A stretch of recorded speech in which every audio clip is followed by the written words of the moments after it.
பூமி வாழ் மக்கள் வேறு கிரகங்களிலும் உயிரினங்கள் இருக்கின்றன. அந்த உயிரினங்கள் மனிதர்களைப் போல மட்டும் இல்லாமல் வேற்று கிரகவாசிகள் அவர்களுக்கு மறைமுகமாக உதவி செய்யலாமே தவிர நேரடியாக உதவி செய்வதற்கு அனுமதி இல்லை. அந்த வகையில் பஷார் சொல்கிறாருன்னா, அவர்களுடைய வேற்று கிரகவாசிகள் இவர்களுக்கு பூமி வாழ் மக்களோடு இப்போதே தொடர்பில் தான் இருக்கிறார்கள்ங்கிறார். இன்னும் 5 வருடங்களுக்குள் பூமியோடு ஓப்பன் கான்டாக்ட் கட்டாயம் வரும் அப்படின்னு சொல்கிறார். இது ஒரு முக்கியமான விஷயம். 5 வருடங்களுக்குள்ளே வரும் அப்படின்னு சொல்கிறார். அதுக்கப்புறம் அவங்க சொல்கிறாங்க, சரி நல்லா விளையாடுறான் இவன், ஒரு ஃப்ரெண்ட்லி மேட்சஸில் இதையும் பார்ட்டிசிபேட் பண்ணட்டுமே அப்படின்னு சொன்னப்போ, அந்த மேட்ச் விளையாடுறதுக்கு சந்தோஷமாக இருக்குன்னா அதை தொடர்ந்து செய்ய வேண்டும். ஆனால் இந்த மேட்ச்னு போடுறப்போ அது வேண்டாம், அது எனக்கு பிடிக்கல, அப்படி அது சந்தோஷத்தை கொடுக்கலன்ட்டு தெரிஞ்சுதுன்னா அதுக்கு மேலே அதை கொண்டு போக வேண்டாம் அப்படின்னு சொல்கிறார். அதே நேரத்தில் அது ஏன் சந்தோஷத்தை கொடுக்கலங்கிறதையும் நம்ம பார்க்கணும். எது அந்த தடை?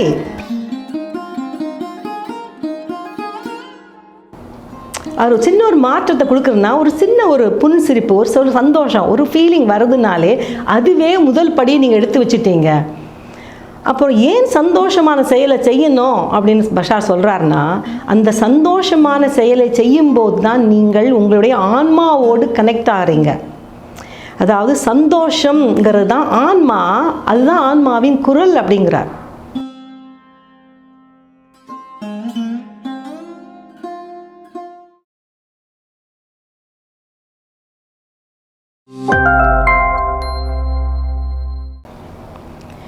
பிரபஞ்சத்திற்கும் பிதாமக பிரம்மஸ்ரீ பத்ரிஜி அவர்களுக்கும் என் முதற்கண் வணக்கத்தையும் நன்றியும் தெரிவித்துக்கொண்டு, இந்த நிகழ்ச்சியை பார்த்து கொண்டிருக்கும் அத்துணை ஆத்ம நண்பர்களுக்கும் என் வணக்கத்தை தெரிவித்துக் கொள்கின்றேன். கடந்த பதிவில் பஷார் என்ற ஒரு வேற்று கிரகவாசி பூமி வாழ் மக்களுக்கு நிறைய தகவல்களை சொல்வதற்காக தொடர்பு கொண்டிருக்கிறார் என்பது பற்றி பார்த்தோம். அதை தொடர்ந்து இன்று பஷார் என்ன செய்திகளை நமக்கு சொல்கிறார், என்ன அறிவுரைகளை கொடுக்கிறார் என்பது பற்றி விரிவாக பார்ப்போம். பஷார் சொல்கிறார், நாம் அவருடைய குடும்ப அங்கத்தினர் அப்படிங்கிறார். ஏன்னா நம்ம ஏற்கனவே பார்த்தோம், நம்மளுடைய டிஎன்ஏ தான் அவங்களோடக்கும் டிஎன்ஏ இருக்குது. அந்த விதத்தில் அவர்கள் நம்முடைய சகோதரர்கள். அது மட்டும் இல்லாமல் இந்த பிரபஞ்சத்தில் உள்ள எல்லா கிரகவாசிகளுமே சகோதரர்கள்.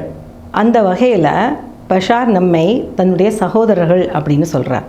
என்ன விஷயத்தை பஷார் சொல்கிறார் என்றால், பஷார் நிறைய ஆன்மீக சம்பந்தமான விஷயங்களை சொல்கிறார். அதாவது ஆன்மா பற்றி, reincarnation, dimensions, dimensional glitch, dimension hopping என்ற போன்ற நிறைய விஷயங்களை பற்றி நமக்கு சொல்லியிருக்கிறார். அது மட்டுமல்லாமல் பூமி வாழ் மக்களுக்கு என்ன அறிவுரை சொல்கிறார் அப்படின்னு பார்த்தா, கலாக்டிக் ஃபெடரேஷன் ஒரு ஒப்பந்தம் செய்திருக்கிறார்கள். அதாவது கலாக்டிக் ஃபெடரேஷன் என்பது பிரபஞ்சத்தில் உள்ள எல்லா கிரகங்களும் சேர்ந்து உருவாக்கப்பட்ட ஒரு அமைப்பு. அதாவது ஐநா சபைன்னு இருக்கு இல்லையா, அதே மாதிரி ஒரு சபை கலாக்டிக் ஃபெடரேஷன்.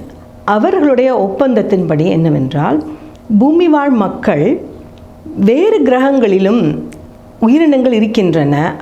அந்த உயிரினங்கள் மனிதர்களைப் போல மட்டும் இல்லாமல் வேறு வேறு உருவத்திலும் இருப்பார்கள்ங்கிற விஷயம் பூமி வாழ் மக்களுக்கு தெரிய வேண்டும்.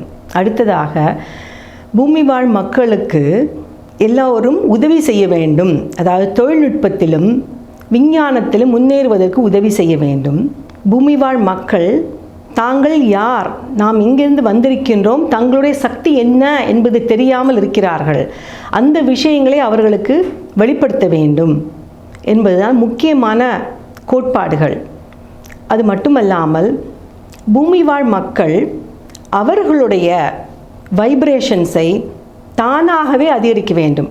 ஏனென்றால் பிரபஞ்ச விதிப்படி ஒருத்தர் மேலே இன்னொரு கட்டுப்பாடுகளை திணிக்கக்கூடாது, ஒரு விஷயத்தையும் புகுத்தக்கூடாது. எல்லாருக்கும் ஃப்ரீ வில் இருக்கிறது. இப்போ பூமி வாழ் மக்கள் தாமே தங்களுடைய விதியை தேர்ந்தெடுக்க வேண்டும். அந்த வகையில் அவர்களாகவே கலெக்டிவ் கான்ஷியஸாக வைப்ரேஷன்ஸை அதிகரிக்க வேண்டும். வேற்று கிரகவாசிகள் அவர்களுக்கு மறைமுகமாக உதவி செய்யலாமே தவிர நேரடியாக உதவி செய்வதற்கு அனுமதி இல்லை. அந்த வகையில் பஷார் சொல்கிறாருன்னா, அவர்களுடைய வேற்று கிரகவாசிகள் இவர்களுக்கு பூமி வாழ் மக்களோடு இப்போதே தொடர்பில் தான் இருக்கிறார்கள்ங்கிறார். அதாவது நம்முடைய நேரடியாக தொடர்பு இல்லை, ஆனால் நம்முடைய அரசாங்கங்கள் கூட, அதாவது அரசாங்கம்னு சொல்கிறப்போ பிரசிடென்ட், பிரைம் மினிஸ்டர் அப்படின்னு இருக்க தேவையில்லை.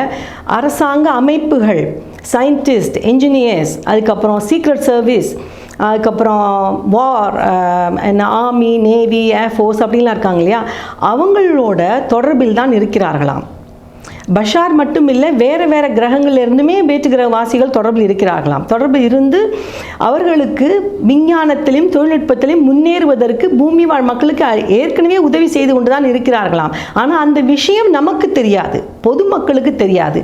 இந்த விஷயத்தை பொதுமக்களுக்கும் தெரியப்படுத்த வேண்டும் அப்படிங்கிறது அவர்களுடைய கோட்பாடு.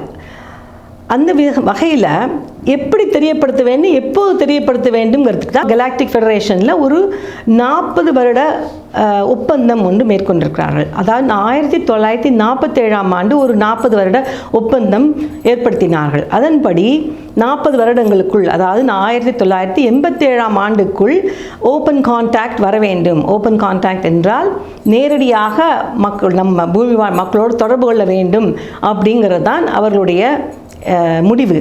ஆனால் 1987ஆம் ஆண்டு வரும்போது பூமியுள்ள மக்கள் தயாராகவில்லை.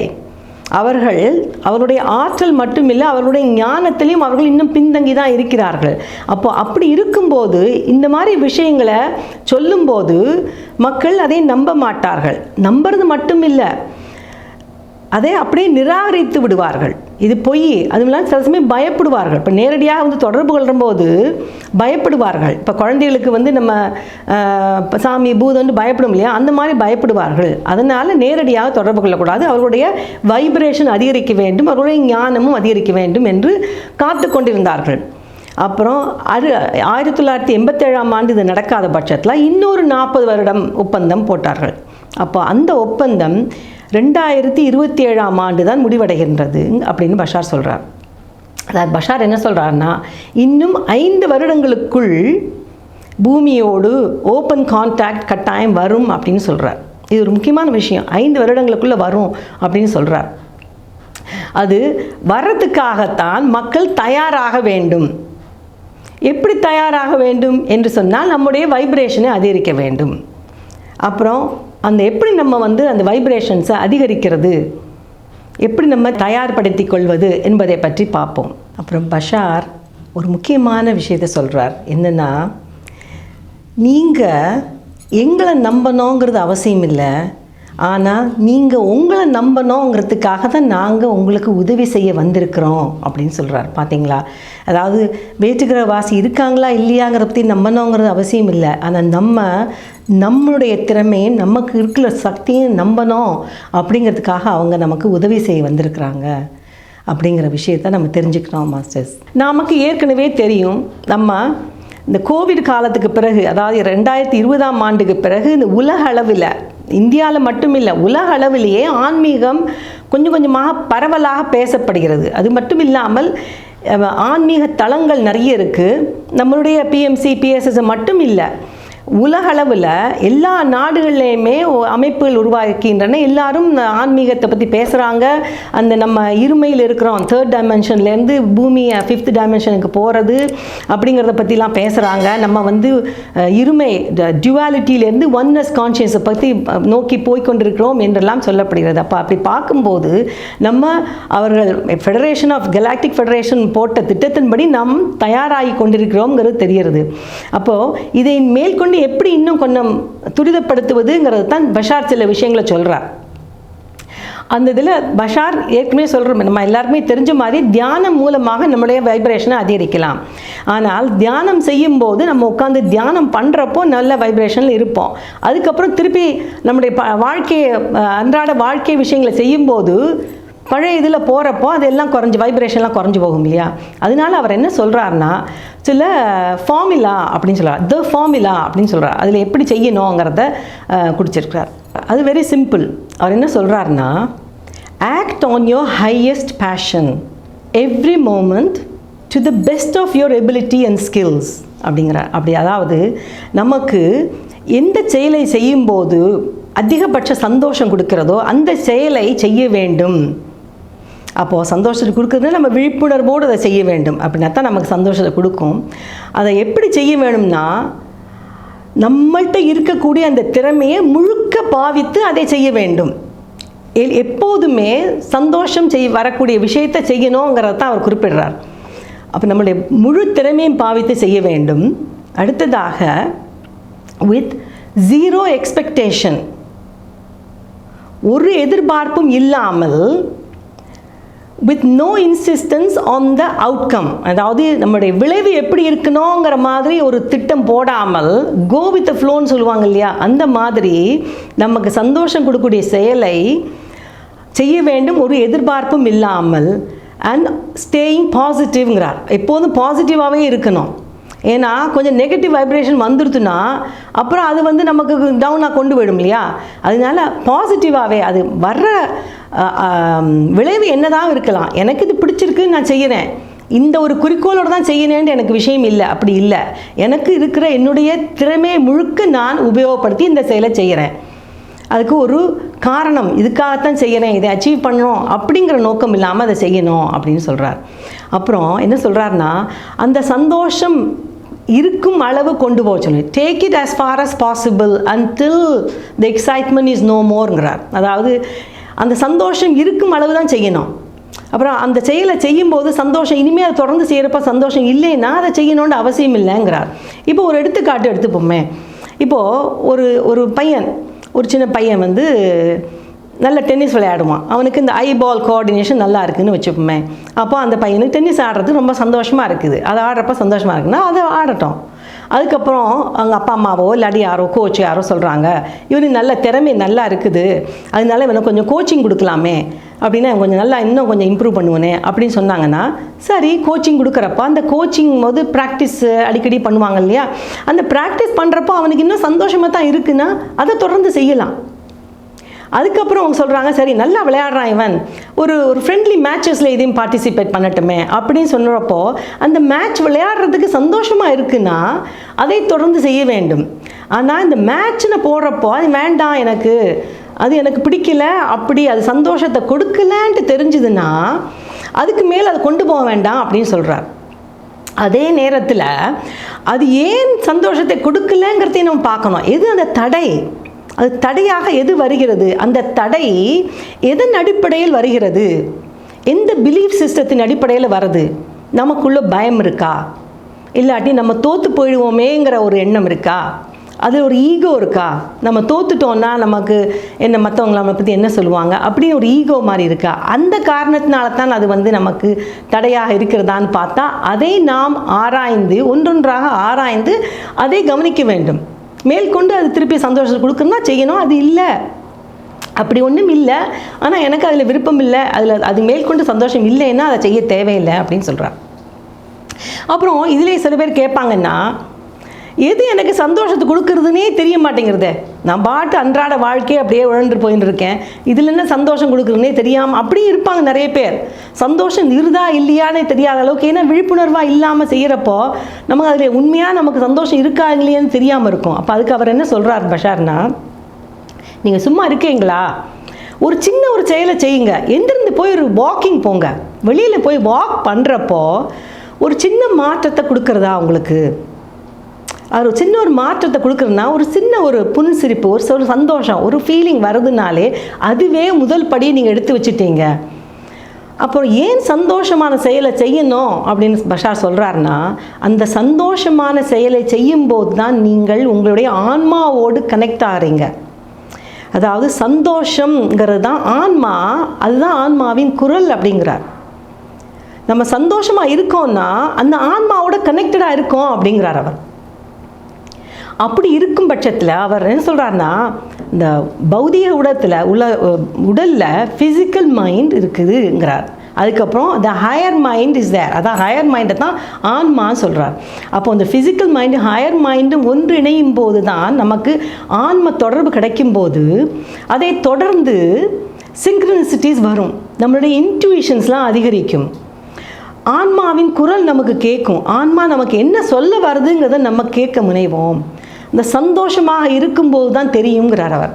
அதனால தான் அவர் பாசிட்டிவாக இருக்கணுங்கிறதையும் வலியுறுத்துறார். ஏன்னா பாசிட்டிவாக இருக்கும்போது நெகட்டிவ் வைப்ரேஷனில் போயிட்டோன்னா அப்படியே ஒரு டவுன்வர்ட் ஸ்பைரல் மாதிரி போயிடுவோம், நமக்கு ஒன்றுமே தெரியாது, நமக்குள்ளேயே அதில் உழண்டுட்டு போயிடுவோம். அப்போ அந்த ஹையர் வைப்ரேஷனில் இருக்கிறப்ப தான் விழிப்புணர்வும் இருக்கும், நம்ம ஆன்மாவோட கனெக்ட் பண்ணுவோம் அப்படிங்கிறார். அப்போது தான் நம்மளுடைய வைப்ரேஷன்ஸ் அதிகரிக்கும். தியானம் பண்ணுறப்பவும் அதிகரிக்கும், ஆனால் இந்த மாதிரி விஷயங்களை செய்யும் போதும் அதிகரிக்கும் அப்படின்னு சொல்கிறார். அப்படி அதிகரிக்கும் போது தான் நம்ம இந்த ஓப்பன் கான்டாக்டுக்கு தயாராகும் என்று சொல்கிறார். அப்புறம் இந்த ஓப்பன் கான்டாக்ட் எப்படி வரும் அப்படிங்கிறப்போ அவர் என்ன சொல்கிறாருன்னா, முதல்ல இந்த ஓப்பன் கான்டாக்ட் வரும்போது வேற்று கிரகவாசிகள் இந்த விண்கலங்களில் ஸ்பேஸ் ஷிப்பில் வந்து கடல் மேலே வந்து அப்படியே நிற்பாங்களாம், கடல் மேலே அப்படியே இருப்பாங்களாம், ஒன்றுமே செய்ய மாட்டாங்களாம். ஏனென்றால் அதை பார்த்து மக்கள் அதை பார்த்து பயம் கொஞ்சம் தெளியணும், இது யார் புதுசாக வந்திருக்காங்களேன்னு கொஞ்சம் பயம் வரும். அப்புறம் அவங்க ஒன்றும் பண்ணலை அப்படியே தான் இருக்காங்கன்னு சொல்கிறப்ப கொஞ்சம் பயம் தெளியும். அது மட்டும் இல்லாமல் அந்த அரசாங்கங்கள்லாம் சொல்லுவாங்க, நீங்கள் பயப்பட தேவையில்லை அப்படின்னு சொல்லுவாங்க. அதுக்கப்புறம் இவங்கெல்லாம் வேற்று கிரகவாசிகள் இப்படி இருக்கிறாங்கங்கிறது எனக்கு தெரிய வரும். அப்புறம் அவங்க என்ன செய்வாங்களான்னா, ஹாலோகிராம் மூலமாக, ஹாலோகிராம்னா அந்த ஒரு ஸ்பேஸ்லேயே ஒரு டெலிவிஷன் ஸ்க்ரீனை போடுற மாதிரி, அந்த அப்படியே அந்த வானத்தில் ஒரு டெலிவிஷன் ஸ்க்ரீனை போட்டு இந்த கிரகங்கள்லாம் எப்படி உருவாகின, பிரபஞ்சம் எப்படி உருவாச்சு, நம்ம எப்படி வந்தோங்கிற எல்லா முழு சரித்திரத்தையும் நமக்கு சொல்லுவாங்களாம். அப்போ அந்த காலம் 5 வருடங்களுக்குள் வரும் அப்படின்னு பஷார் சொல்கிறார். இது வராதோன்னு உங்களுக்கு கேள்வியில் வரலாம். ஆனால் வரும் சொல்கிறதுனால நம்ம பாசிட்டிவாகவே நினைப்போமே ஏன்னா நம்ம எல்லோரும் வைப்ரேஷன் அதிகரித்தோம்னு சொன்னால் நம்ம அந்த காலம் வரும். இப்போ நம்ம செய்கிற ஒவ்வொரு தியானமும் அந்த பாதையை நோக்கி நம்மை கொண்டு செல்கிறது. அப்படி நடக்கும்போது என்ன நடக்கிறது, இந்த உலகத்தில் மட்டும் இல்லை, அதாவது வேற்றுமைகள் இல்லாமல் ஒற்றுமை ஓங்கும், நமக்குள்ள இந்த ஒன்னஸ் கான்ஷியஸ் வளரும். இந்த நாட்டு பிரஜைன்னு நம்ம நினைக்கிறத விட இந்த உலகத்தின் பிரஜைன்னு நினைப்போம் நம்ம. அது மட்டும் இல்லை, இந்த பிரபஞ்சத்தில் ஒரு பிரஜை அப்படின்னு நினைக்கும் போது நம்ம எல்லாரும் ஒன்னஸ் கான்ஷியஸை நோக்கி போகிறோம். அந்த வகையில் நாம் செய்யக்கூடிய இந்த ஒவ்வொரு தியானமும் மகத்தானது, அதை நாம் தொடர்ந்து செய்ய வேண்டும். அப்போ பஷார் சொன்ன விஷயங்கள்லேயும் நிறைய விஷயங்கள் இருக்குது.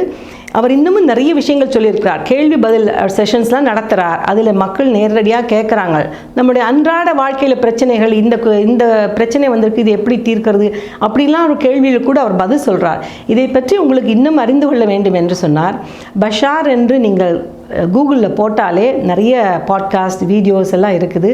அதை பார்த்து மேலும் உள்ள தகவல்களை நீங்கள் தெரிந்து கொள்ளலாம் என்று சொல்லிக்கொண்டு இந்த வாய்ப்பளித்தமைக்கு நன்றி கூறி உங்கள் அனைவரையும் மறுபடியும் சந்திப்போம் என்று சொல்லிவிட்டு உங்களிடமிருந்து விடைபெறுகின்றேன். நன்றி, வணக்கம்.